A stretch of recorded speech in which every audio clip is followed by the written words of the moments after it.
Hey, it's your buddy Peace and Harmony with you here today.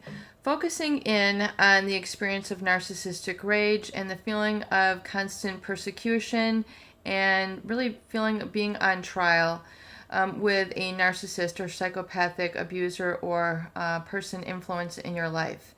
The narcissist and psychopath have an inflated sense of self and tend to process emotions and interactions much differently than quote unquote normal or healthy people. And this really we see in terms of unrealistic expectations and a lot of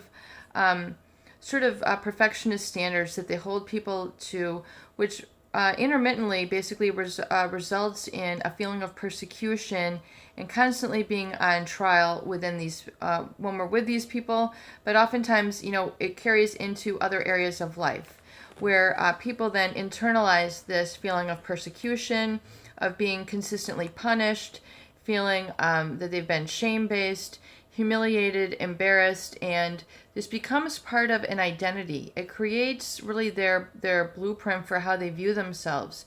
They have an inferiority complex, as they say, but it's even more really quite a painful thing. It's not that they just feel inferior. There's a real inherent feeling that they feel shame-based and that they will always feel shame-based and that there's nothing that they can ever do to really get beyond it. And it can affect all areas of their life, take their destiny completely off track, and really create a feeling of, I would say, personal weakness that they bring into other situations. And then they have to develop essentially a mask of being happy, a mask of workaholism, a mask of false friends with people where they feel like they don't really get to know them, or they can't really connect with people on all levels because they feel so inhibited, they feel so held back, they feel so restrained and confined by all this inferiority that they have kind of brewing within them, bubbling within them. And so when it begins to bubble to the surface, it can become very painful when they realize that they have this inner core of hurt. And this inner core of hurt, as you realize, it was just a carrier. You became, in essence, a carrier of neurotic and narcissistic shaming and psychopathic shaming. Psychopathic shaming can be an even more insidious and more severe form of this, in that the effect is, it really has gotten you down to your core, where your identity, in essence, is annihilated, and you're living from this true state of dissociation or depersonalization, where you feel that your life is so very much out of control.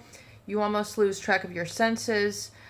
You feel like you're beside yourself and constantly needing to have an inferior validation from this individual, where you feel very much a trauma bond to them, which is not a relationship. It's a bond. It's a connection where you can really never break free. It's truly like a psychic cord, if you will.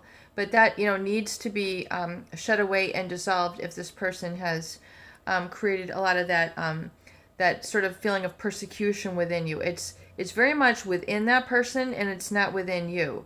So you have to let it go. They do this to basically everyone in their environment. So if you no longer want to be persecuted, you no longer want to feel like you're constantly on trial, you no longer want to feel completely shame-based, give that energy back to them. I mean, and I don't mean like in a bag, but I mean in your mind, you have to literally give that back to them, because that energy belongs to them. It doesn't belong to you. So how to really separate from that is really defining boundaries around yourself, and realizing that you do have personal boundaries, and you do need to erect these, and you do need to create a sense of privacy from this, and a sense of safety from this, and a sort of separation from the toxicity, and a reconnection to really the more wholesome, the more satisfying, the more positive in life.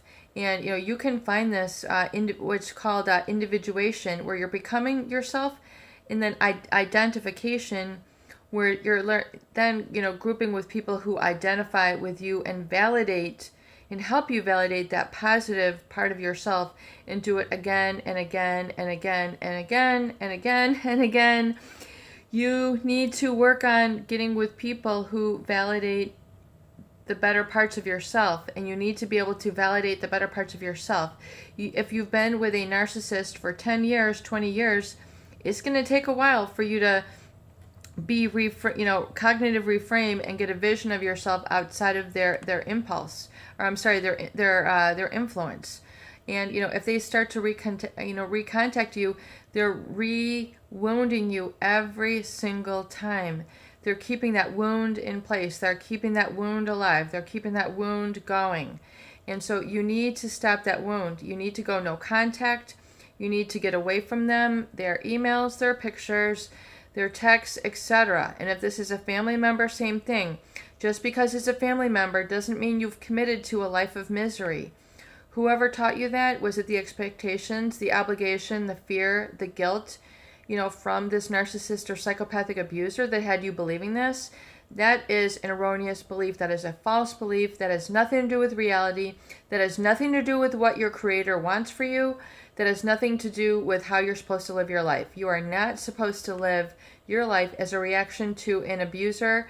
You are not supposed to live your life tied to this abuser. You are meant to break free, to be liberated, to live your own life, to be connected with others who validate you and embrace you for the wonderful person that you are, and not, as a punching bag for, a narcissistic abuser who's just going to take out their rage, their toxicity, their negativity on you. They're never going to change. The negativity becomes worse with time. Their insults become worse with time. Their scapegoating becomes worse with time. Their defilement of you becomes worse with time. And so the longer you stay connected to the abuser, the longer the wound is going to be, and the deeper the wound is going to be. So you need to extract yourself. As difficult as this might be, to accept, it is the task at hand. These are your marching orders. This is your focus. This is what you are supposed to do. You are supposed to break free of them. You're supposed to focus on a vision of yourself that is, defined by your future and not stuck by your past, and begin to mirror the healthy, wonderful, and loving aspects of yourself as they exist outside of this person. Give that to yourself. Give that to others who are able to mirror, reflect, and validate, and have the same experiences with you, and the creation of new interests that validate that wonderful person within you, so you can begin to bring that alive in your life, and not the shamed and wounded part of yourself. So it's very important to realize that your value creation needs to become yours and your own, and not the values and the sort of belittlement that was instilled in you from a narcissistic or psychopathic abuser. I know it's a tough marching order, but that is really, really what you have to do, and that is what we focus here on this channel, and all the tools that surround doing that. And I know it's tough to come out of that denial. I know it's tough for you to understand. I get that 100%. But you have to realize that to get to the other side of abuse, these are the action steps that you're going to need to do. It's working on yourself. It is. But it's reminding that you're not meant to live out of an ego wounded status. You have to give yourself permission to let go and be liberated and live free and embrace your true, authentic connection to yourself and other people, and not just as a victim. Peace and harmony with you here today. I hope these videos do help. Please share, please subscribe for more great tools, videos, discussion, and support.